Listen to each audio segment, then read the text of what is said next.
하나님, 이 세상에 교회를 세우시고 우리 그리스도인들을 부르심을 감사합니다. 세상의 소금과 빛이 되기를 간절히 소원합니다.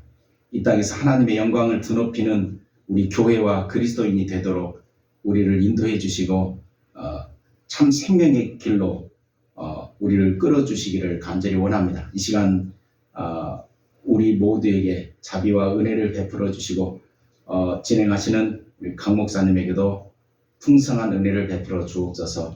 예수님 이름으로 기도합니다. 아멘. 안녕하십니까. 해사연 TV를 시청해 주신 여러분 반갑고 또한 감사드립니다. 해사연 TV를 시작하면서 특별히 제가 존경하고 또 사랑하고 그리고 할 수만 있으면은 그 머리에 담고 계신 모든 것을 내 것으로 뺏고 싶은 그러한 우리 교수님을 모시고 해사연 TV를 시작을 해보려고 합니다. 우리 먼저 교수님을 소개를 해드리도록 하겠습니다. 우리 배정열 교수님은 개신대학원대학교 교수님으로 계셨고요. 저는 참고로 우리 교수님의 제자입니다. 그리고 자칭 수제자라고 떠들고 다니는 사람입니다. 그래서 우리 교수님 모시고 좀 더 우리 교수님이 가지고 계신 그런 신학적인 또 다른 믿음의 신앙생활에 관한 그런 것들을 좀 더 많은 분들에게 나누어 드리고 싶고 또 공유를 하고 싶어서 제가 우리 교수님께 말씀을 드렸더니 흔쾌히 또 좋다고 하셔서 같이 이 해사연 TV를 시작하게 되었습니다. 그리고 우리 지금 현재 우리 교수님은 한국복음주의 신학학회 지금 회장님을 맡고 계시고요. 지금은 해결사역연구원 원장님으로 계십니다. 교수님 안녕하십니까? 안녕하세요. 예, 반갑습니다. 우리 교수님 학교 왜 그만두셨습니까? 이제 저는 어느 정도 나이가 차서 좀 일찍 학교에서 나왔습니다. 아니 남들이 듣기로는 그 좋은 교수직을 못해서 안달인데 왜 좀 더 계시지?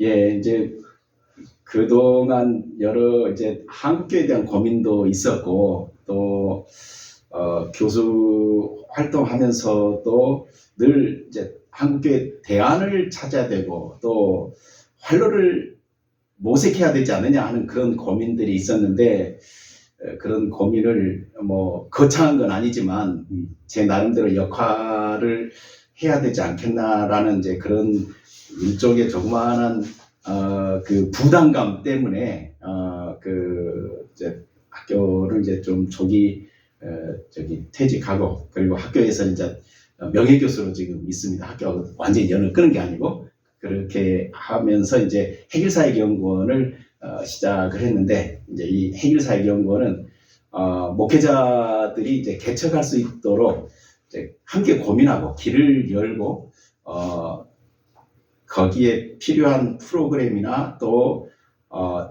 처음 시작할 때 좀 힘이 되는 방법들을 찾고 있는 것이 이제 해결사역연구원이고 그 일을 하려고 해왔고 지금 그 일을 하고 있습니다.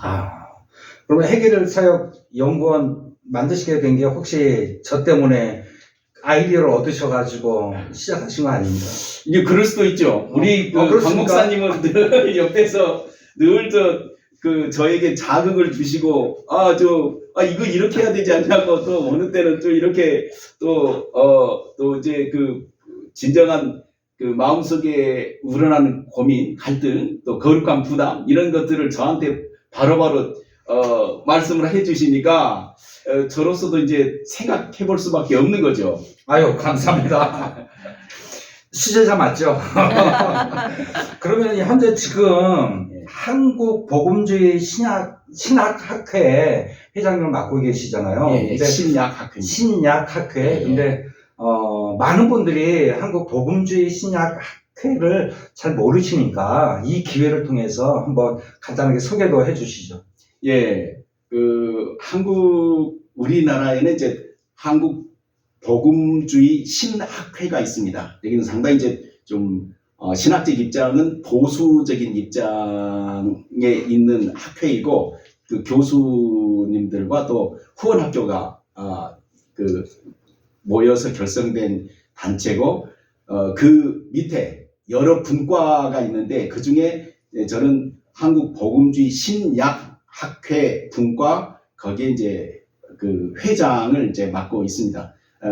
한국 복음주의 신약학회는 그 신약학을 전공하고 가르치는 교수들이 연구한 논문을 발표하고 또 토론하고 함께 한국 교회의 문제들을 고민하고 이런 단체이고, 저희 그 한국 복음주의 신약학회에 그 학술지가 있는데, 신약연구라고, 신약연구는 한국연구재단에 그 등재된 등재지입니다. 예. 그러면은 그 학술지는 어디서 구해볼 수 있는 겁니까? 학술지는 우리 학회 홈페이지가 있습니다. 홈페이지에 우리 거기 간사님이 그 전화번호도 있고 또 총무님 전화번호도 있으니까, 필요한 분들은 그분에게 연락하시면 가능합니다. 예. 여기에 대해서 필요한 자료들을 원하시면은 말씀하신 것처럼 한국신약학회 홈페이지에 들어가시면은 그런 복음주의 신약학회 거기에 들어가시면은 이런 신약학에 관한 논문이라든지 많은 학술지, 또 좋은 교수님들의 그런 논문 같은 거를 또한 그 직접 지으신 책들 같은 거를 확인해 보실 수 있으니까요. 활용해 주시면 좋을 것 같습니다. 그러면은 오늘 회사 연TV 첫 시간인데, 제목이 그리스도인의 예절이라고 정하셨습니다. 제가 분명히 우리 교수님께 많은 사람들이 관심을 갖는 요한계시록이라든지, 왜냐하면은 인천에서 같이 우리 교수님과 성경 연구를 할 기회가 있었거든요. 기억나십니까? 네, 예. 한 1년 반 동안 매주 하루씩 정해가지고 그런 연구 모임을, 목회자 연구 모임을 했었는데, 우리 교수님은 한 번도 안 빠지시고 1년 반 동안 꾸준히 오셔가지고 저를 아주 머리 아프게 하신 그런 기억이 있습니다. 다른 것들 제가 많이 말씀을 드리고 또 이런 것은 어떻습니까 말씀을 드렸는데, 그리스도인의 예절, 이것을 먼저 첫 강의 제목으로 잡으신 이유가 뭡니까? 우리 그리스도인들은 이 땅에서 살아가는데, 이웃 사람들은 그리스도인이 될 수 있고 또 그리스도인이 아닌 사람일 수도 있습니다. 이들과 함께 이 땅에서 나그네처럼, 거류민처럼 어떻게 살아가느냐 할 때 가장 기본이 되는 게 예절이라고 생각합니다. 예절은 사회에서 통합된, 합의된 가치인데, 이 가치를 우리 그리스도인들이 알고, 그리고 때로는 필요하다 하면 기독교 우리 속에서 이 가치를 완전히 전도시켜서 우리 나름대로 아름다운 가치를 만들어내며 좋은 문화를 만들어낼 수 있는데, 무엇보다도 먼저 이 기존의 가치, 이 우리 사회의 가치를 알고 이렇게 새로운 걸 만드는 것이 좋겠다라는 생각이 듭니다. 그래서 모르고 하는 것보다는 알고 하고, 또 다른 형태의 삶을 살지만 그래도 기본적으로 합의된 것을 아는 것이 우리 그리스도인으로서 이 땅에서 참 오해가 없이 살아가는 방법이 되지 않을까라는 생각에서 첫 번째로 준비해 봤습니다. 아는 것이 힘이다, 그러신 것 같은데요. 예, 그러면은 본격적으로 우리 교수님을 모시고 그리스도인의 예절에 대해서 시작하도록 하겠습니다. 예, 시작해 주시면 되겠습니다.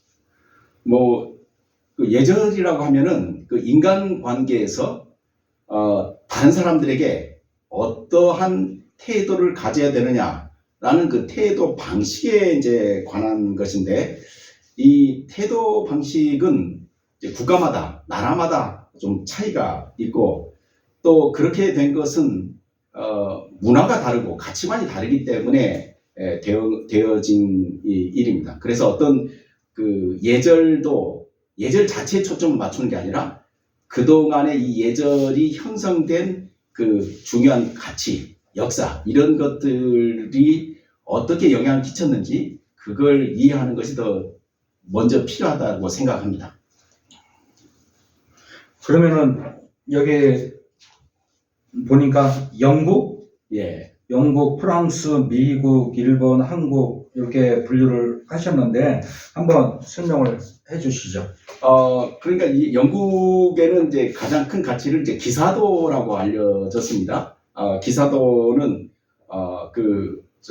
균형 또 절제 이러한 이제 정신이 아주 중요한 가치관이고, 프랑스는 톨레랑스 정신, 이것은 이제 그 관용과 이해의 정신, 다르더라도 또 차이가 있더라도 이것을 용납하고 받아들이자고 하는 아주 그 굉장히 넓은 굉장히 큰 정신이죠. 그런가 하면 미국 이제 청교도 정신이 있는데, 이 청교도는 철저하게 절제 또 준법 이런 것들을 이제 강조하는 정신인데, 이런 정신들이 그 사회에서 큰 영향력을 형성해서 결국 이런 것에 근거해서 오늘날 각 국가마다 예절이 이제 만들어졌다라는 이제 그런 뜻입니다. 예를 들면 우리나라의 근본적인 정신이 뭐냐? 뭐 조선시대의 그 유교 문화가 상당히 우리 사회하고 멀리 떨어져 있는 것 같지만 그래도 대다수 동의하는 게 아마 우리나라는 선비 정신이 아닌가라고 하는 데 대해서는 사람들이 다 동의를 합니다. 절개, 관용 이런 선비 정신. 그래서 선비 정신 때문에 조선시대에 그 많은 의병들이라고, 그다음에 선비 정신 때문에 우리 대한민국이 그렇게 나라가 어려울 때마다 사람들이 나라를 위해서 몸을 바쳐 헌신한 것이 아니냐라는 그런 생각이 듭니다. 그러면은 교수님 우리나라 같은 이제 선비 정신을 말씀하셨으니까, 예. 나라가 어려울 때마다 어떤 국민들의 헌신, 희생 이런 것을 말씀하시는 것 같은데, 그럼 IMF 때 금옥이 있었지 않습니까? 예. 그럼 그것도 어떤 선비 정신에 이렇게 포함된다고 볼 수 있는 겁니까? 좋은 말씀입니다. 마찬가지죠. 그것도 나라가 위험에 처했을 때, 선비 정신으로 나의 이익과 나의 욕망을 절제하고 먼저 대의를 세우기 위해서 자기들의 가지고 있는 것들을 이제 희생하는 그런 정신이죠. 우리나라 이게 굉장히 많습니다. 또 태안만 기름 유출 사건 때도 해외에서는 그게 제가 정확히 기억 안 납니다만 10년 넘어야 회복이 가능하다 하는데 몇 년 만에 회복돼서 전 국민들이 다 달려들어서 휴가도 다 가고 거기에서 수련회도 하고 교회들마다 다 가가지고 기름때 다 뺐는데 거의 저도 갔습니다. 그랬습니까? 예, 교회 아이들 데리고 가가지고 기름때 그거 제거한 기억이 있습니다. 이런 것이 정말 중요한 우리 대한민국의 힘이 아닌가라는 그런 생각이 듭니다. 그러면은 영국의 기사도 정신, 프랑스의 톨레랑스 정신, 미국의 청교도 정신, 우리나라의 선비 정신, 저희 나라는 그렇게 어려울 때 IMF 때나 태안 기름 유출 때 그러한 전 국민들이 발벗고 나서서 하는 그런 정신이 살아있다고 한다면은 미국의 청교도 정신이나 영국의 기사도 정신 같은 건 현존한다고 볼 수 있을까요? 아니면 예전에 과거적인 그런 이야기 정신이라고 이야기할 수 있을까요? 요즘 이제 너나 모든 사람들이 인정하듯 포스트 모더니즘 사회니까 기존의 가치관들이 많이 허물어진 건 사실입니다. 그러나 허물어졌다 하더라도 기존의 가치관이 허물어진 것이지 기존의 가치관 자체가 사라진 영에서 출발한 것은 아니라는 겁니다. 그래서 여전히 무너졌다 할지라도 그게 변형돼서 오늘날 그 가치관이 계속 면면이 흐르고 있어서 이 가치관은 분명히 그 문화 속에, 그 삶 속에, 사상 속에 살아 있으리라고 생각을 합니다. 저희 나라 같은 경우는 요즘 같이 그 개인주의적인 그런 것이 굉장히 강조되어지는 그런 시대에 그런 선비정신이라든가 어떤 영국의 기사도 정신이라든가 뭐 미국의 청교도 정신 같은 그런 것들이 지속적으로 좀 유지되고 기왕이면 더 발전되어질 수 있도록 해나가는 것이 좀 중요하지 않을까 그런 생각이 들었습니다. 예, 맞습니다. 이제 이런 이제 국가마다 이런 고유한 정신, 가치관이 있어서 그 예절은 나라마다 좀 차이가 있는데, 그럼 이제 성경에서 가장 중요한 인간 관계의 말씀은 아무래도 이제 우리가 황금률이라고 알고 있는 마태복음 말씀이라고 생각합니다. 남에게 대접받고자 하는 대로 남을 대접하라. 이게 바로 그 서구의 그 예절의 그 사상이라고 생각을 하는 겁니다. 누구든지 사람은 그 대접을 받고자 하는 거죠. 그래서 내가 대접을 받고자 하는 것처럼 남에게 대접하라. 이게 모든 윤리의 시작이라고 생각을 합니다. 그래서 그 기준을 나에게 이제 두는 거죠. 물론 이제 오늘날에는 남에게 초점을 두어서 남의 필요를 채우는 것이라고까지 하는데, 그러나 기본적인 가장 근본적인 토대는 나에게서 시작되니까 남에게 대접을 받고자 하는 대로 내가 남을 대접하는 것. 이거야말로 인간 그 윤리, 예절의 최고가 아닌가라는 생각이 듭니다. 대표적인 모범 사례가 여기 있다고 생각하는데 교수님 생각은 어떠십니까? 맞습니다. 감사합니다.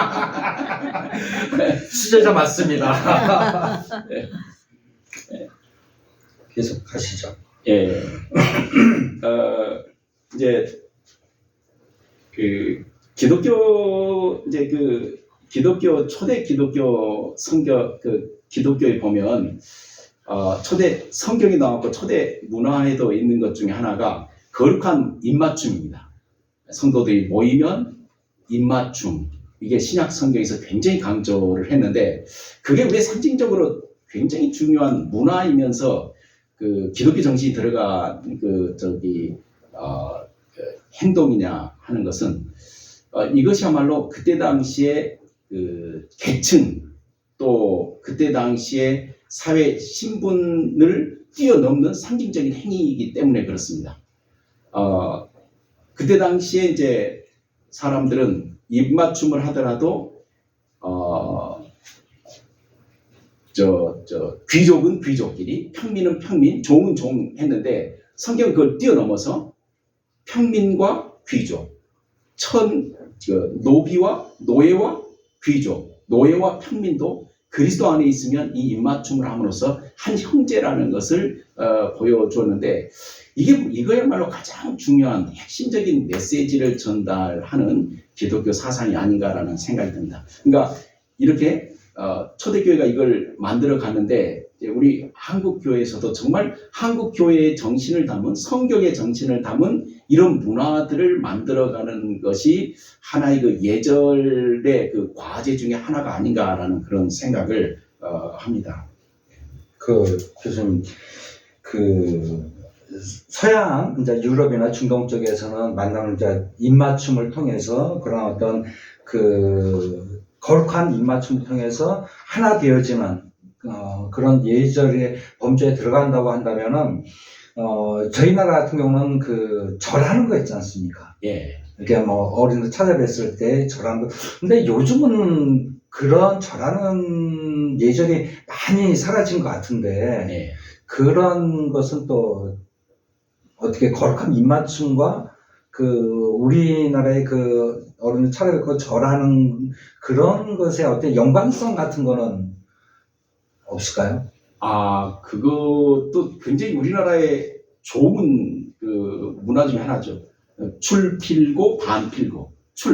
나갈 때는 필고 반드시 웃 어른께 고하고 반 돌아왔을 때는 필 반드시 웃 어른께 고하라. 그러니까 그 인사하는 게 자기의 그 신분의 변화라든가 이 웃 어른들이 궁금해하니까 이걸 이제 미리 보여주는 건데 찾아가 인사하는 것은 매우 중요한 일인 것 같은데 요즘에 우리 사회에서 이게 이제 인사들을 좀 잘 안 하니까 인사하자는 캠페인들이 곳곳에 이제 있지 않습니까? 예. 그러니까 인사는 좋습니다. 근데 성경에 보면 계속에 그 무난하고 인사하는 그 신약 성경에 그런 이야기들이 계속 나오죠. 네, 자주 전화드리겠습니다. 예, 이제 그 뭐 흔히 에티켓 또 매너 이런 말을 그 하는데 에티켓에 대해서는 그 연관 말이 에티켓이 있다, 에티켓이 없다 이렇게 이제 나눌 수 있는 겁니다. 그러니까 저 사람 에티켓 있다 없다. 그런데 이제 에티켓이 있는 사람은 거기에 좀 더 분류가 되는 겁니다. 매너, 저 사람 매너가 좋다, 매너가 나쁘다. 그러니까 에티켓이 없는 사람은 그냥 아예 그냥 아무것도 없는 사람이고 에티켓이 있는 사람 중에서 에티켓을 충분히 잘하면 이제 매너가 좋은 사람, 또 에티켓은 있는데 그 매너가 나쁜 사람 이렇게 이제 이야기들을 나눌 수 있죠. 그래서 궁극적으로 이제 그 매너 좋은 사람, 매너가 그 깔끔하고 매너가 또 산뜻하고 또 매너가 좋아서 결국 사람들의 그 기분을 상쾌하게 하는 그런 효과가 있는데 이 매너는 바로 이제 그 마음가짐에서 이제 시작이 됩니다. 매너라고 해서 몸의 그 행동으로 나타나는데 그 첫 출발은 그 마음가짐입니다. 그래서 이 마음가짐인데 성경의 최고의 가치는 이제 사랑이지 않습니까? 결국 하나님 사랑, 이웃 사랑인데 이 매너도 이웃 사랑의 그 발현이라고 생각을 합니다. 어떤 교회 표를 보니까 이게 참 재미있던데요. 아주 제게 좀 굉장히 그 기억에 남은 표였습니다. 하나님께 예배를, 이웃에게 예절을. 하나님께 예배하는 것처럼 이웃에게는 예절을 갖춰야 한다. 그러니까 예절이 있으면 기분 나쁘지 않습니다. 예절이 있으면 서로 웃으면서 헤어질 수 있고 또 예절이 있으면 잔잔한 여운을 주고 예절이 있으면 그 왠지 그 활력이 느껴지고 또 예절이 있으면 뭔가 뭔가 일을 하고자 하는 그 욕망도 생깁니다. 그래서 이 예절은 바로 마음가짐에서 시작이 된다고 하는데 이제 이 예절의 그 가장 중요한 이제 성경 구절은 이제 골로새서 3장 12절부터 17절까지라고 저는 생각을 합니다. 거기에 이제 사람 마음에 대한 굉장히 많은 표현들이 있습니다. 이것을 옷을 입으라고 합니다. 우리 그리스도인들에게 좋은 품성에 대한 이야기가 있는데 옷을 입고 그 다음에 옷 입은 것으로 끝나는 게 아니라 허리띠를 매야 되는데 그 마지막을 사랑의 띠로 더하라고 이야기를 하고 있습니다. 그러니까 우리 하나부터 열까지 촘촘하게 뭐 온유한 마음 또 인내하는 마음 이런 게 다 옷으로 입어야 되고 그 다음에 사랑으로 더하라고 이야기를 하고 있습니다. 그래서 이런 상태가 되어야 매너가 이제 좋은 매너가 되고 상대방을 기쁘게 하죠.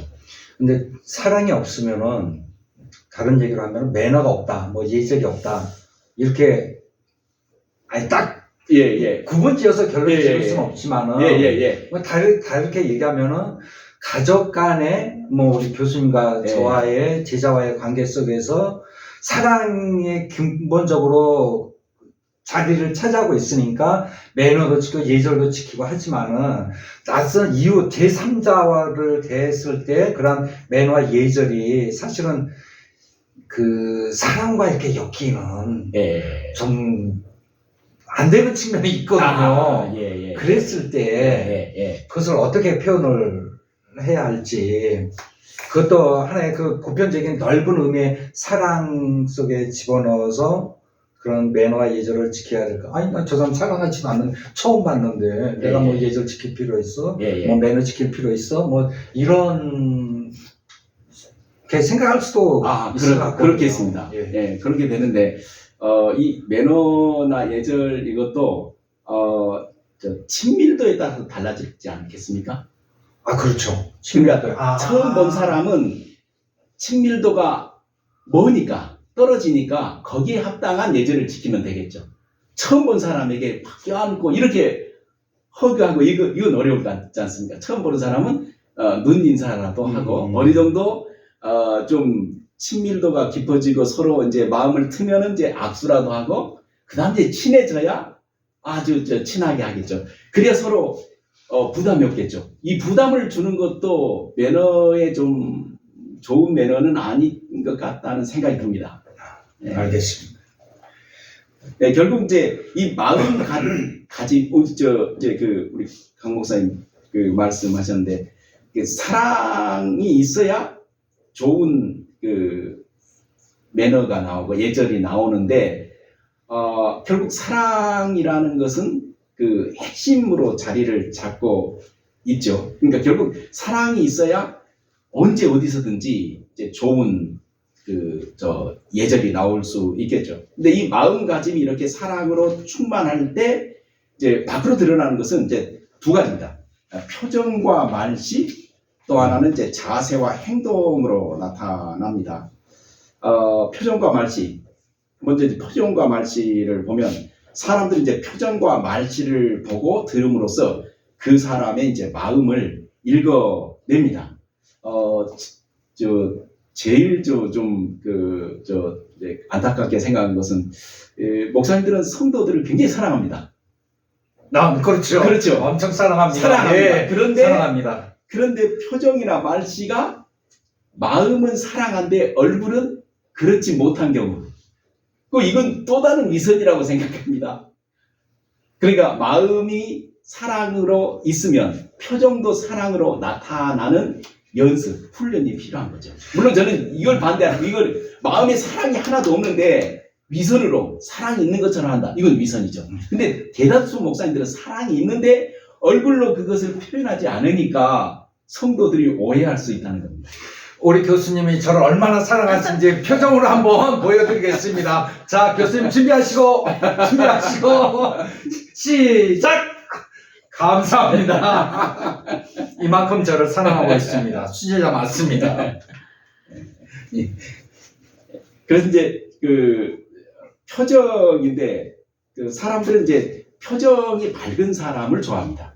그렇죠. 예. 나도 힘들고 나도 그 갈등이 있는데 그렇지 않아도 힘든데 힘든 사람 보려고는 하지 않습니다. 할 수 있으면 얼굴이 밝은 사람, 또 할 수 있으면 사랑이 있는 사람, 그걸 이제 얼굴에서 보고 그런 사람들을 가까이 이제 하려고 하죠. 그래서 어두운 표정, 또 불만이 가득한 표정, 이런 것들은 이제 사람들에게 이제 좋지 않은 표정이라고 생각합니다. 저는 이제 경구 중에 제일 좋아하는 경구가 있습니다. 제가 어디에서 이제 어떤 분이 한 10년도 전에 어떤 분이 제 메일로 보내준 그 경구인데 저 지금도 기억하고 있습니다.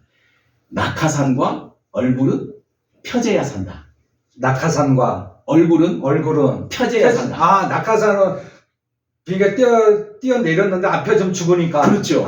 그것처럼 이제 얼굴을 낙하산에 비유한 겁니다. 낙하산은 그냥 펴져야 되는 거잖아요. 네. 얼굴도 펴져야 된다는 거예요. 다시 말하면 낙하산은 펴지라고 있는 것처럼 얼굴도 펴지라고 있다는 겁니다. 그래야 산다는 겁니다. 들으셨죠? 얼굴은 펴져야 됩니다. 웃으십시오. 웃는 얼굴에 침 못 뱉습니다. 그런 속담도 있죠.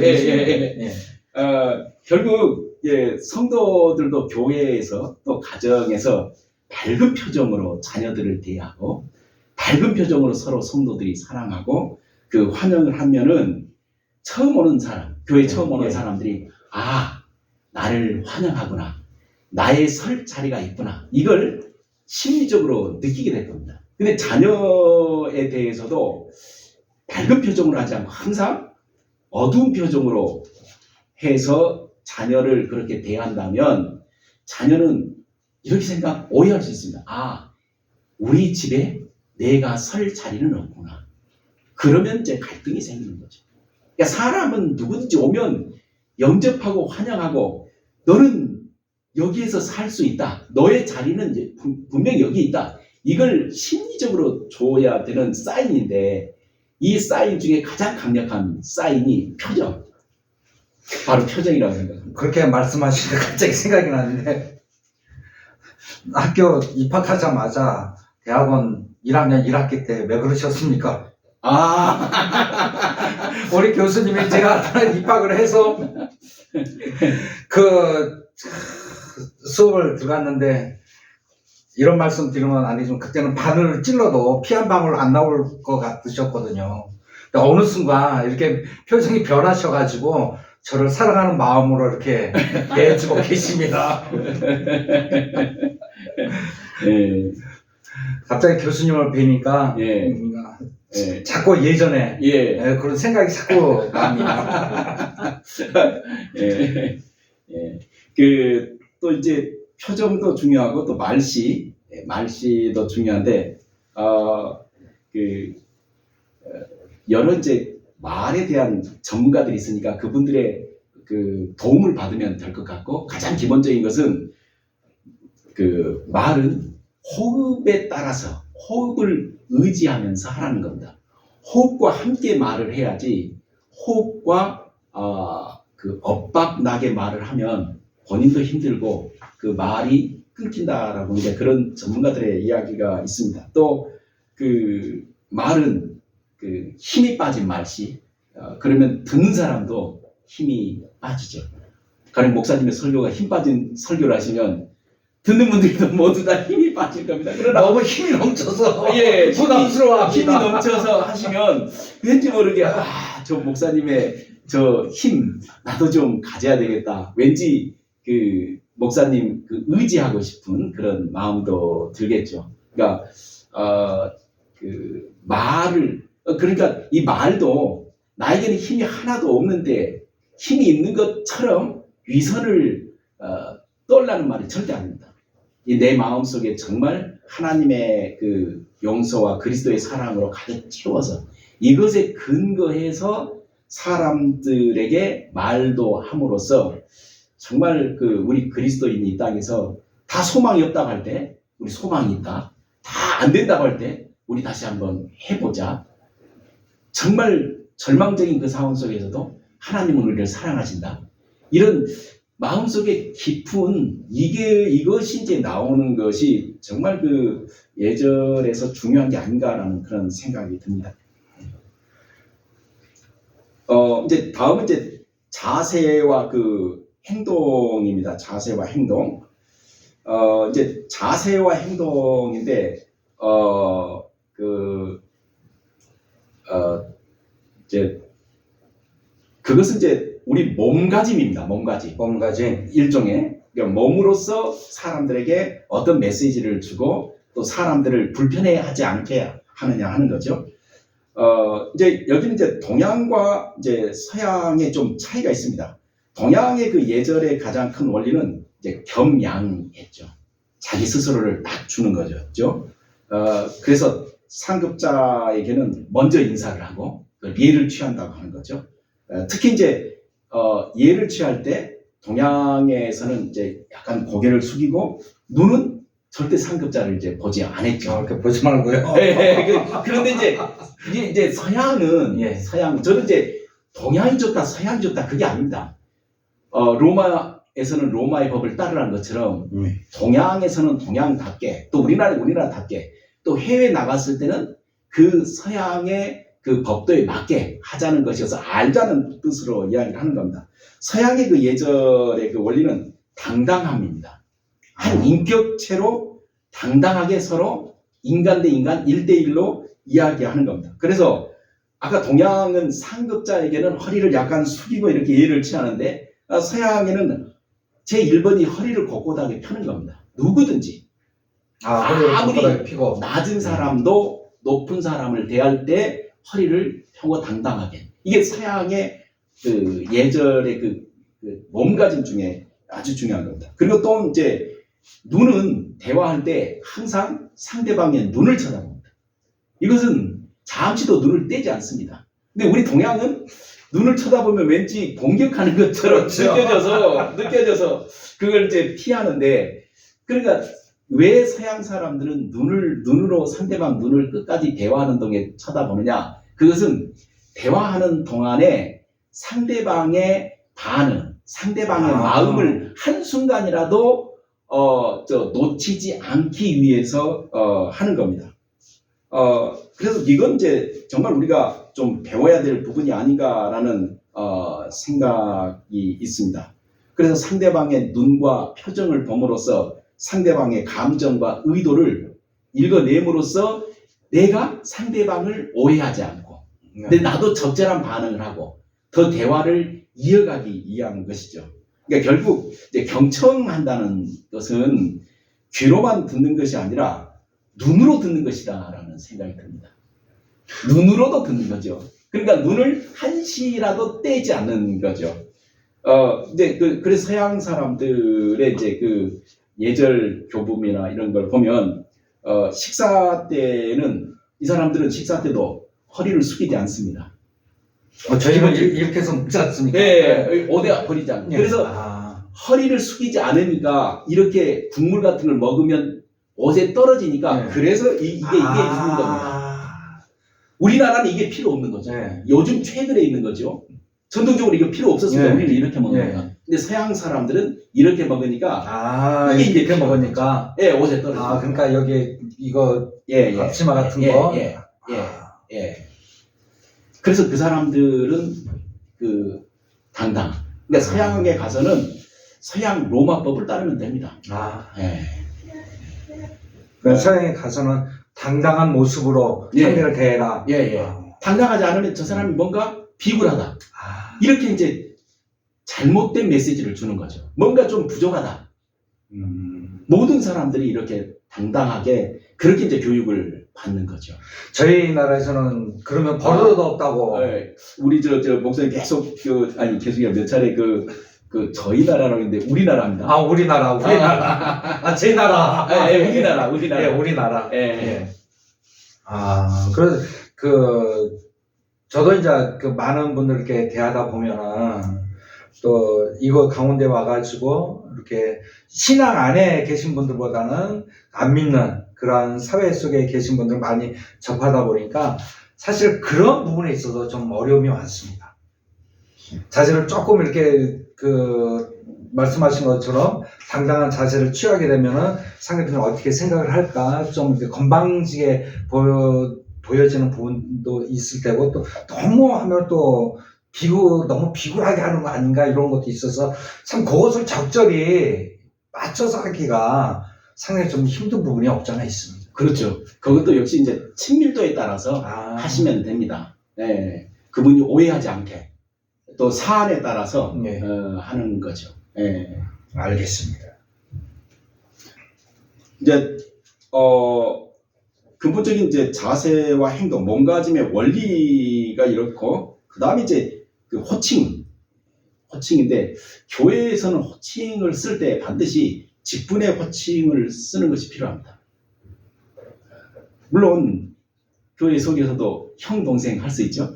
근데 교회 속에서 집사님, 권사님, 장로님이라는 호칭 대신에 형, 동생을 이렇게 부르면 이게 교회가 아니라 사조직이 돼서 이렇게 좀 곁길로 간 사례들이 덜어 있습니다. 이 직분은 교회가 준 직분이고 하나님이 주신 직분이니까 꼭 그 직분의 호칭을 써주는 것이 상대방으로 하여금 정체성을 갖게 하고, 나도 상대를 집사님 혹은 장로님, 권사님으로 대하겠다는 그런 의도를 갖게 되는 것이니까 반드시 호칭은 교회 직분의 호칭을 써야 된다고 생각합니다. 근데 교회에서 직분에 대한 호칭을 쓰다 보면 아랫사람이 윗사람한테 할 때는 뭐 장로님, 권사님, 집사님 이게 쉬운데, 윗사람이 아랫사람을 또 친한 동네에서 뭐 같이 자란 친한 후배들 같은 경우는 뭐 어이 강집사, 어이 최집사 이런 표현을 쓰거든요. 그럼 저는 그런 걸 좀 싫어해가지고 뭐라고 그러기도 하는데 그런 부분에 있어서는 윗사람이 아랫사람을 대할 때 그런 호칭 부분에 있어서 좀 이 시간을 빌어서 교수님이 깔끔하게 후배한테 아랫사람한테도 님자를 붙여라. 그렇게 하는 게 좋죠. 공적인 자리에서. 특히 사적인 자리에서는 아까 그 교회 호칭을 쓰라는 말은 공적인 데서 쓰라는 것이고 사적인 사이에서는 둘이 만났을 때는 형동생 할 수 있죠. 교회 안에서 예, 네.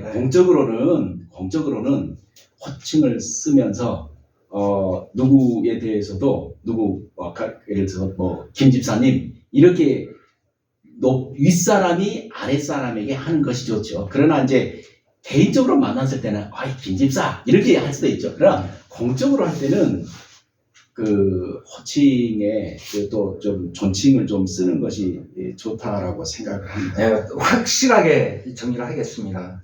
그 한국 복음주의 신약학회 회장님이신 우리 배승열 교수님께서 호칭은 교회에서 공적인 교회 안에 성도들이 모여있는 곳에서는 아무리 동생 같은 후배라 할지라도 아무리 친하게 지내는 후배라 할지라도 직분을 가지고 있다면 반드시 뭐 강집사, 최집사, 이집사 하지 말고 반드시 님자를 붙여라. 강집사님, 최집사님, 이집사님 반드시 님자를 붙이시기 바랍니다. 이것이 복음적인 신앙생활입니다. 정리 잘했죠? 예, 감사합니다. 그리고 이제 요즘에 그 사물에 대한 존칭까지 쓰게 되는데 이건 좀 그 사물을 높이지는 않았죠. 그래서 이것은 좀 지나친 존칭이라고 생각을 합니다. 가령 이제 커피 나오셨습니다. 커피는 그냥 나오는 거지 커피가 나오시는 게 아니죠. 사람이 오시는 거죠.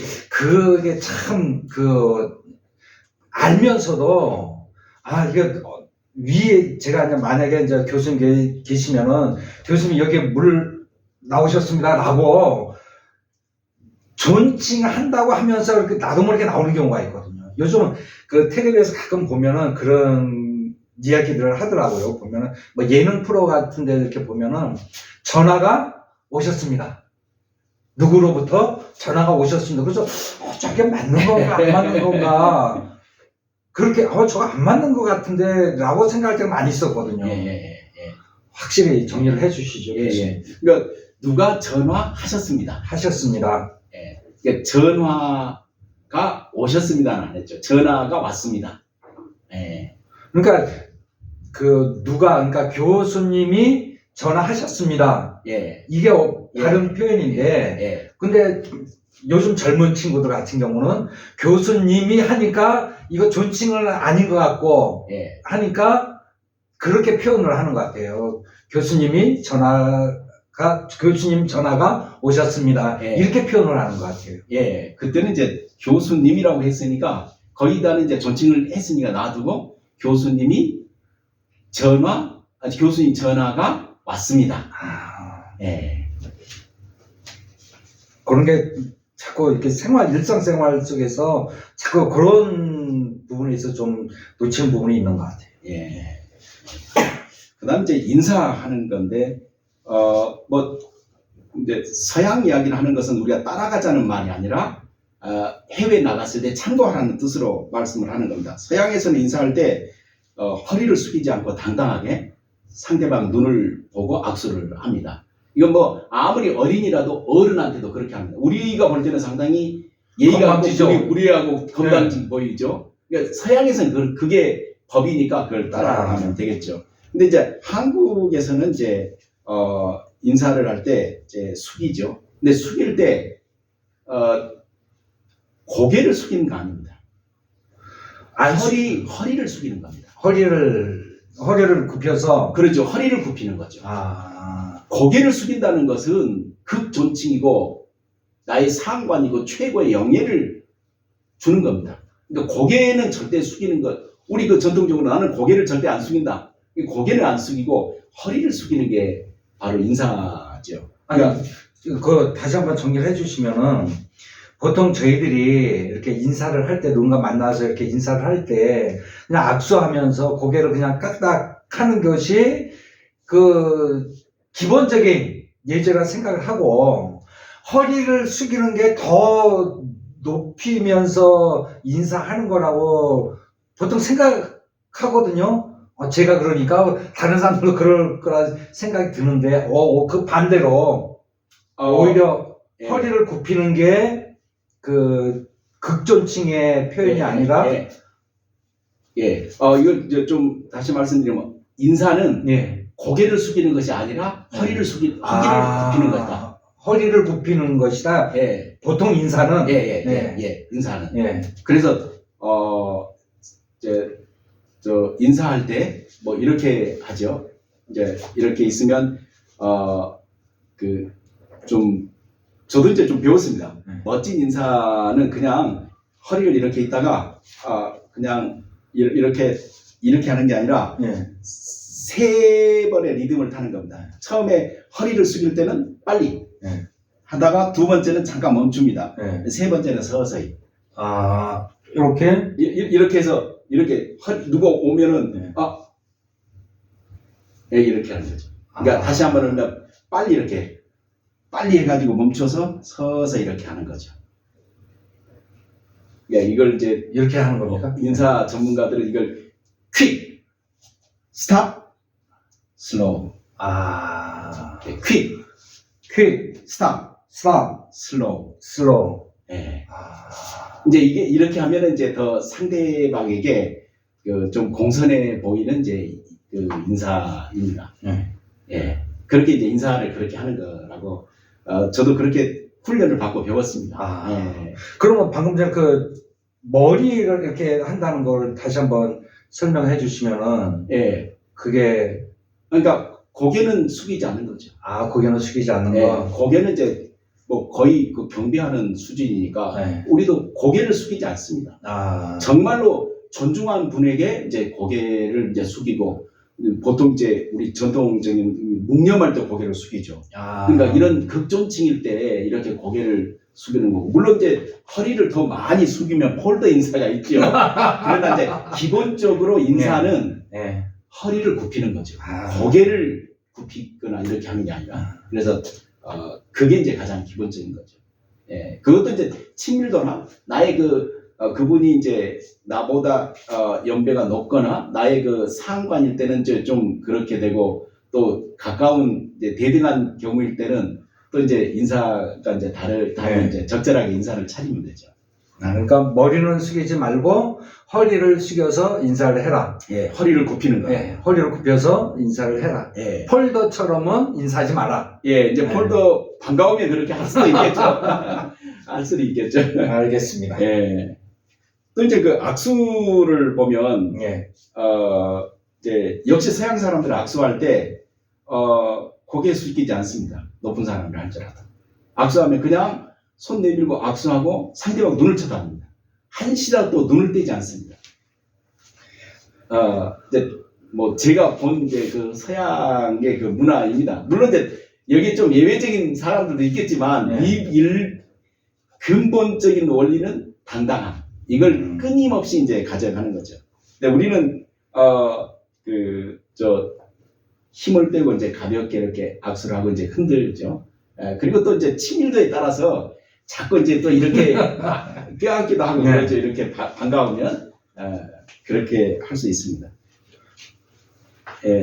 그 다음에 이제 그 명함인데 그 명함을 주고 받을 때 이거 명함은 자기 그 신분이나 또 이제 정보를 나타내는 거여서 명함이 아주 중요한 일종의 도구입니다. 그러니까 이 명함을 할 때는 이렇게 명함을 줄 때는 상대방이 보이기 좋게 이렇게 보기 좋게 이렇게 주는 거죠. 그냥 이렇게 여기서 빼가지고 이렇게 하는 게 아니라 자기 보이기 좋게. 보기 좋게. 예. 요렇게. 예. 그렇게 제가 드린다고 한다면은 위쪽이 저한테 예, 예. 해가지고 이렇게 상대방이 보기 쉽게 예, 이렇게 죠. 이렇게 하고 예. 그리고 이제 명함을 이제 받았을 때 그 다음 어떻게 하느냐? 좋은 것은 이제 명함 꽂이나 이런 데 넣거나 또 이제 주머니에 넣기도 하는데 이 명함 받고 손에 이렇게 잡고 있으면 안 됩니다. 잡고 있으면 안 돼요? 그게 이제 안 된다기보다도 네. 상대에 대한 예의가 아니라고 생각합니다. 이 명함을 사람으로 생각을 해서 네. 그래서 이제 보통 이제 앞에다 놓고 이야기를 하죠. 놓고 앞에다. 그래야 이제 명함이라는 건 처음 봤을 때 주고받는 거니까 처음 한 번 딱 듣고 이름을 외울 수는 없잖아요. 그리고 또 그 사람의 직책에 대해서 몇 번 이제 복습을 해야 되니까 앞에 놓고 하면 되고, 만약에 그 한 자리에서 여러 사람이 함께 명함을 주고받았다 하면은 명함을 이렇게 받고 여기 명함을 여기다 순서대로 이렇게 놓으면 됩니다. 순서대로. 여기 만약에 이게 한 분, 두 분, 세 분이다 하면 내가 오해하지 않게 여기서부터 여기 이분, 여기 이분, 이렇게 놓고 이야기를 나누면은 이제 호칭 부를 때, 이름을 부를 때 전혀 헷갈리지 않죠. 이렇게 놓는 것이 아주 극존칭입니다. 그 상대에 대한 예의죠. 처음 이렇게 만났을 때 어디 사무실 같은데 들어가서 만났을 때 명함을 주고받을 때 그걸 이제 제가 교수님을 사무실에 찾아와서 교수님을 뵙고 인사를 하고 명함을 이제 앉아 계신 다른 분들과 명함을 받았을 때 받아가지고 바로 뭐 핸드폰에 넣다든가 아니면 지갑에 주머니에 넣지 않고 그때는 이렇게 받은 직책 순대로 받은 순대로 이렇게 놓고 대화를 하는 것이 기본 예의다. 예. 왜? 내가 상대방 실수하지 않도록. 그 목적은 실수하도록 하지 않도록. 그러니까 제가 이거 보면 사회에서 성공한 사람들은 절대 호칭이나 직분에 절대 실수를 하지 않습니다. 제가 만난 사람들은. 근데 예를 들면 이제 부장님인데 과장님이라고 부른다. 이 성공한 사람들은 절대 그렇게 하지 않습니다. 이 굉장히 이제 예민한 문제일 수 있고, 뭐 부장이나 과장이나, 그런데 이걸 교회 직분으로 바꿔보십시오. 장로님인데 안수 집사님이라고 하면 어떻겠습니까? 목사님인데 강도사님 혹은 중복님 하면은 어떻겠습니까? 엄청난 신뢰죠. 그러니까 우리 입장으로 놓고 봐야 됩니다. 그래서 그 책상 테이블에다가 이렇게 명함을 놓고 보는 게 이게 상대에 대한 예입니다. 나 실수하지 않겠다. 조금이라도 더 그분들의 그 이름을 외우는 거죠. 네, 알겠습니다. 그 명함이 없으신 분들은 할 수 있으면 명함을 꼭 만드셔서 가지고 다니시면 좋겠습니다. 또 명함 그 케이스도 있는데 이제 그 명함 케이스는 이제 또 뭐 또 사람에 따라서 뭐 가지고 다니는 분들도 있고, 저 같은 경우는 이제 그러면 이제 지갑이 2개가 되니까 좀 지갑에 명함을 꽂을 수 있는 그런 지갑을 이제 산 거죠. 또 이제 하나 더 추가한다면 이제 우리 이런 경우는 거의 쓰지 않지만 서양 사람들 가운데는 또 이렇게까지 합니다. 명함을 받았을 때 이렇게 받고 그냥 이렇게 놓기도 하지만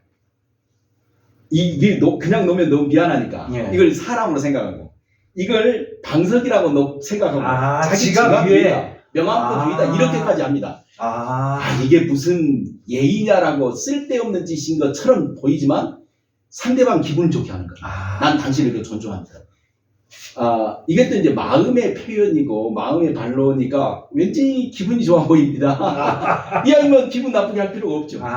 그러나 이제 이렇게 하는 게 내 스스로 이 상황에서 이렇게 하면 내 스스로 비굴하게 되는 상황이다 하면 이렇게 할 필요가 없는 거죠. 그 상황에 따라서 지갑이 없으신 분들은 핸드폰 놓고 그 위에 딱 놔두고 모든 사람에게 다 그렇게 하라는 것은 아닙니다. 비즈니스로 어디 사무실을 방문하거나 영업하시는 분들은 꼭 기억하셔야 될 팁입니다. 저도 여기다 놓겠습니다. 다음은 이제 엘리베이터입니다. 예, 엘리베이터는 이제 좁은 공간이고, 그래서 공간 확보가 굉장히 중요한 그런 그 상황입니다. 그래서 엘리베이터 문이 열리면 내리는 사람이 먼저 내리는 거죠. 그리고 타는 사람이 나중에 이제 타는 거죠. 그 공간 확보를 위해서 하는 거예요. 공간 확보를 위해서 먼저 내리는 사람이 먼저 내려야 됩니다. 먼저 내리도록 하기 위해서. 예. 버스도 마찬가지죠. 예. 그리고 탈 때는 후임자가 먼저 타고 그 다음에 이제 선임자가 나중에 엘리베이터에 타는 겁니다. 후임자가 먼저 타서 몇 층 갈 누르고, 건지. 예. 그리고 또 안쪽에 들어있고. 그리고 또 안쪽으로까지 예. 들어가야 돼요. 예. 그리고 이제 상황에 따라서 하면 됩니다. 엘리베이터가 안 탈랍니다. 그걸 그렇게 우리 강 목사님 이렇게 대접할 분은 많지 않을 것 같은데. 아유, 많아요. 그래요? 우리 교수님부터 시작해서 너무 많아요. 이제 이게 원리가 그렇다는 거고. 아니 뭐 목사님하고 저하고 할 때는 제가 할 수도 있잖아요. 제가 하겠습니다. 저는 예. 예절이 많은 사람이라. 예. 그래서 이제 후임이 조정하기 위해서 엘리베이터를 조정하기 위해서 하는 거예요. 그다음 이제 계단을 오르내릴 때입니다. 이 상급자와 하급자가 계단을 오를 때는 상급자가 항상 위에, 하급자가 이제 아래에서 이동을 하는 겁니다. 올라갈 때도 상급자가 위에, 내려올 때도 상급자가 위에. 왜냐하면 상급자가 더 위에 있어야 된다는 그런 심적인 마음 때문에 항상 그 상급자를 위에다 뒀습니다. 근데 이제 이거 다시 말씀드리지만 이것은 원리가 그런 거고 정말 내가 그렇게 대접해주고 싶은 사람에게 이렇게 하라는 겁니다. 누구에게나 다 하라는 게 아니라. 알겠습니다. 근데 이제 남자와 여자의 경우는 좀 다릅니다. 올라갈 때는 남자가 먼저 올라가는 게 좋습니다. 올라갈 때는 남자가 먼저 계단 올라가고 여자는 뒤따라오고. 왜냐하면은 여자분이 먼저 올라가는데 뒤에 치마도 좀 보일 수 있고 근데 그런 문제 때문에 요즘에 이제 이걸 강조를 합니다. 그러면은 올라가는 여자가 상급자면 그래도 그래도 이제 그때는 이제 또 상황을 봐야죠. 불편하지 않은 어떤 게 더 덜 불편할까? 여자분께서 이제 바지를 입으셨다든가 이제 상황에 그러면은 상급자 먼저 올라가시라고 하는 거죠. 그러나 이제 그것도 이제 상황에 따라서 적절하게 그 상대방의 기분을 나쁘지 않도록 하는 것이 예절이니까요. 또 이제 내려올 때는 역시 이제 그 남자가 먼저 내려오고 여자가 뒤에 내려오는 것이 이제 좋은 방법입니다. 남자 여자일 때는 남자가 앞에 여자가 뒤에 내려올 때도 역시 요즘에 그 성인지 이런 문제가 있는데 그런 것과 좀 관련이 있습니다. 이건 외워야 될 게 아니라 상황을 정확히 분석을 하고 이해를 하면 나올 수 있는 답입니다. 또 이제 자동차 탈 때입니다. 자동차. 이건 목사님도 잘 아시죠? 한번 목사님이 자동차 여러 사람이 함께 탈 때 한번. 저는 중고등학교 시절이었던 것 같아요. 저희 아버님이 그걸 가르쳐 주셨어요. 운전기사가 따로 있고, 나보다 윗사람이 있고, 둘이다 했을 때는, 조수석 뒤가 상석, 그리고, 내가 그 조수석 옆자리, 조수석에 타는 게 기본 자리고, 그 다음에, 윗사람이, 예를 들어서 우리 교수님이 운전을 하신다. 그러면 저는 조수석 뒤에 그 상석에 앉으면 안 돼. 안 되고, 어디? 바로 조수석에 앉고. 그리고 나보다 윗사람이, 교수님이 운전을 하시고, 저하고 같은 친구들이 3명, 4명 있다. 근데 그 중에 선배가 있고 후배가 있다. 했을 때는 그 중에서 가장 선배가 조수석에 타고, 나머지는 뒤에 가서 이렇게 자리를 앉으면 되고. 그게 복잡하더라고요. 예, 맞습니다. 저는 근데 중학교 때 배웠습니다. 뼈대 있는 집안이라고 했습니다. 예, 강 목사님 아버님도 목사님이셔서 아주 그때 굉장히 저 선진이고 또 교육이 제대로 잘 된 목사님이셔서 그걸 잘 알고 계십니다. 그 이유는 우리가 그 회사 생활하거나 그럴 때 선배들이랑 같이 차를 탈 때 어떻게 해야 될지 네. 그 우왕좌왕 할 수 있는데 원리를 아는 게 훨씬 더 편합니다. 이렇게 원리가 이런데 거기 이제 뭐 운전하시는 분이라 거기 먼저 온 분이 그냥 타 빨리 타 그럴 때는 이제 무시하고 타는 거죠. 그러나 누군가를 대접할 때 꼭 이런 식으로 하는 게 편하다고 말씀을 드립니다. 예. 근데 이게 사실 그 놓치기 쉬운 부분인데 좀 기본적으로 이렇게 어디가 상석이고 어디가 내가 어느 위치에 있고 이거를 잘 알면은 그런 예절을 갖추어야 될 때 실수하지 않는 것 같아요. 예, 맞습니다. 예. 그래서 제가 어렸을 때 이제 아버님한테 그런 교육을 받다 보니까 어디 가서 그런 부분에 있어서 좀 잘하는 편입니다. 그 어쩐지 우리 강 목사님 뼈대 있는 집안이시네요. 예. 그다음 이제 식사 문제입니다. 식사할 때 식당이나 이런 그 방에 여기도 이제 상석이 있습니다. 상석은 출입문이 보이는 가장 안쪽. 출입문이 바라 보이는 안쪽. 예. 왜냐하면 출입문은 누군가 서빙하러 왔다 갔다 하니까 출입문 가까이 앉는 것은 아니고 출입문에서 가장 안쪽. 그런데 출입문과 일직선이 있다든가 해서 출입문이 안 보이면 안 됩니다. 출입문이 보이는 곳. 보이는 곳. 출입문이 보여야 누가 들어오고 나가는지를 제일 좋은. 그러니까 뷰가 제일 좋은 곳으로 앉으라는 겁니다. 뷰가 좋은 거, 전망이 좋은 곳은 상석이다. 거기 전망은 이제 출입문이죠. 출입문 쪽에서는 서비스를 해야 되니까 물이라도 날라야 돼. 그래서 우리 어디 가서 자리 앉을 때 실수해서는 안 되죠. 물론 친구들이나 또 간단한 이런 모임은 상관없습니다만 우리가 정말로 중요한 인사 인사 평가가 있는 장소라든가 정말로 무슨 굉장히 중요한 결정을 내리는 식사 자리일 때 갔을 때 우리가 실수하지 않아야 되는 이유가 여기 있습니다. 그리고 이제 우리는 이제 식사 대접을 할 때 이렇게 생각합니다. 식사 대접한다면 무엇으로 대접할지 그 식사에 초점을 맞추죠. 그렇죠. 잘 먹었다. 무엇을 대접할까? 근데 이게 정말 중요합니다. 우리나라에. 그래서 식사 대접할 때는 사전에 가서 보고 음식 맛도 보고 그런 것을 하는데 이제 서양 사람들은 약간 좀 다릅니다. 서양 사람들은 식사 테이블의 그 행동을 일종의 그 인생을 어떻게 경영하느냐의 축소판으로 보는 겁니다. 이게 밥 먹으면서 말이죠.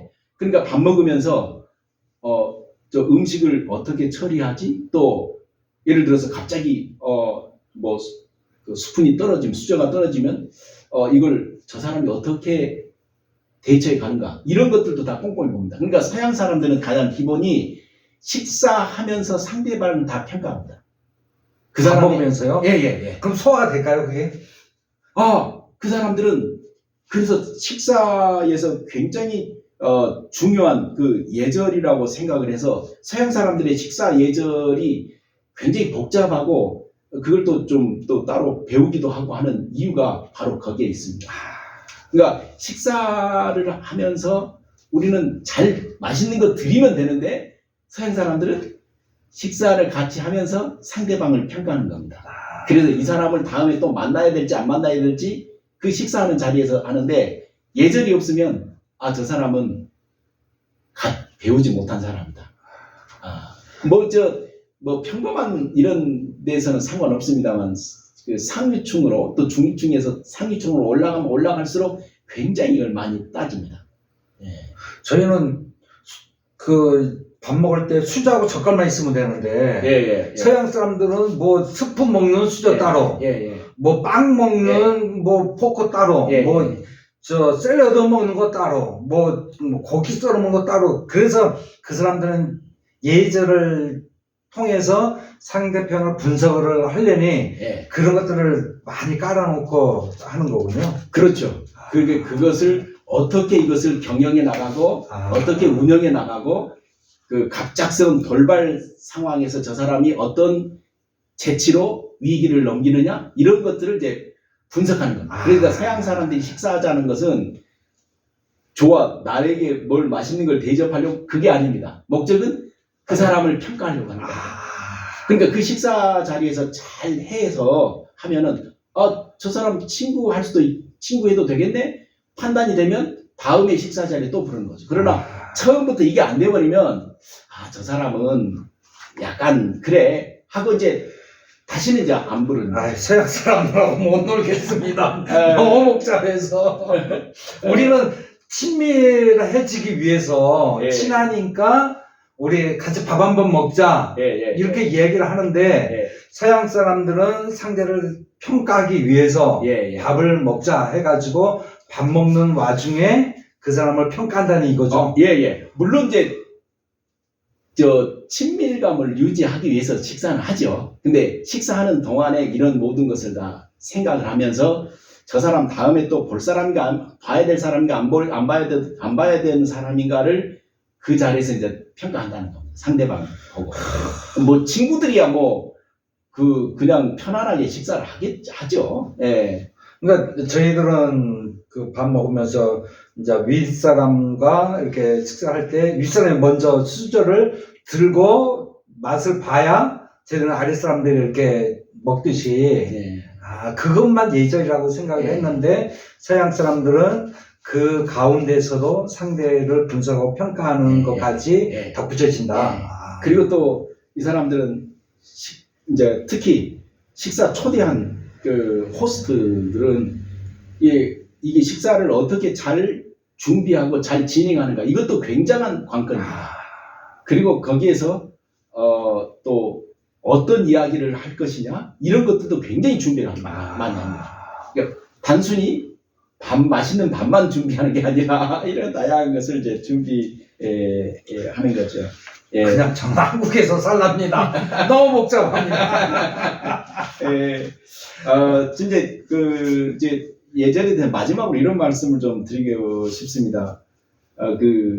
행함이 없는 믿음은 죽은 믿음이라고 한 것처럼 사랑의 마음이 없는 예절은 죽은 예절이라고 생각합니다. 이제 꼰대 문화라고 하는 이유는 바로 사랑이 없는 예절 그걸 강요해서 나타난 결과가 아닌가라는 생각을 하고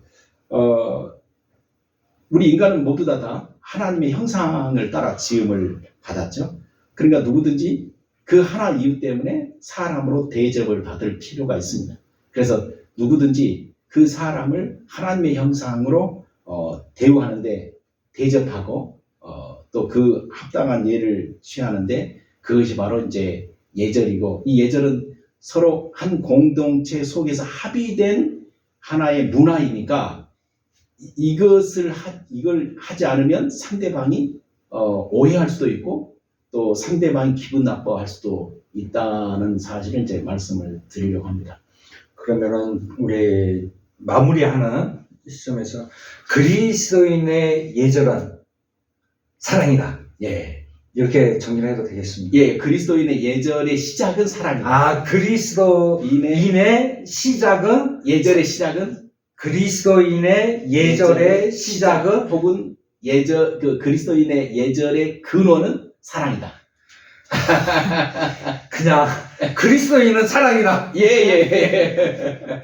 마지막으로 예. 한 가지 이제 예절을 이제 말씀하셨으니까 제가 항상 궁금했던 게 그리스도는 그 장례식장 있지 않습니까? 예. 장례식장에서의 기독교인으로서 갖춰야 될 예절. 예. 그게 사실 어떻게 보면은 이렇게 정해져 있지 않은 것 같아요. 그래서 자기 나름대로 생각을 가지고 장례식장에 가서 그 예를 차리고 하는데 거기에 대해서 교수님은 어떤 예, 기회를 가지고 계신지. 예. 그것도 이제 다음 기회에 다음 또, 기회에? 말씀을 드리겠습니다. 그것도 역시 사랑입니다. 사랑으로 모든 거는 사랑으로 예, 통합니까? 사랑으로 관점에서 보면 될 것 같다고 생각합니다. 그러면은 다음 시간에는 예, 장례식장에서의 기독교인이 갖춰야 될 예절, 예, 여기에 대해서 그러면 해주실 겁니다. 예. 감사합니다. 오늘은 우리 해결사 TV에서 그리스도인의 예절에 대해서 우리 배준열 교수님과 많은 시간을 나누었습니다. 이 그리스도인의 예절에 대해서 마음이 드셨다면은 다음 시간에도 구독도 많이 해주시고, 다음 시간에는 장례식장에서 기독교적인 그리스도인이 갖춰야 될 예절에 대해서 공부하도록 또 우리 교수님과 함께 해보도록 하겠습니다. 지금까지 시청해 주셔서 감사합니다. 감사합니다.